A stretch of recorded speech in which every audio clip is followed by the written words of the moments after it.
আজকে এত গরম যে ফ্রিজও বলছে ভাই একটু বিশ্রাম নিতে দাও। হ্যাঁ, সত্যিই খুব গরম পড়েছে। গরমের চেয়ে বড় সমস্যা হলো আমার বউয়ের রাগ। বুম্বা কাকা, না ভাই, মনে হয় আমার বন্ধুর বউ শপিং করতে বের হয়েছে।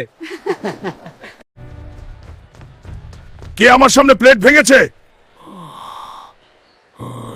ভাই প্লেট না, এটা তো আমাদের পাড়ার ক্রিকেট বল ছিল।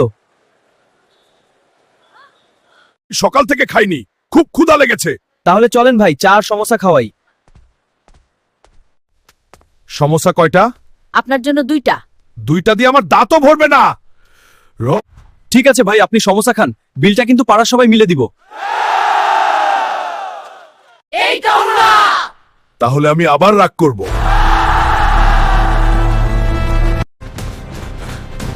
আগামীকাল থেকে পাড়ায় শুধু বিস্কুট খাওয়া হবে।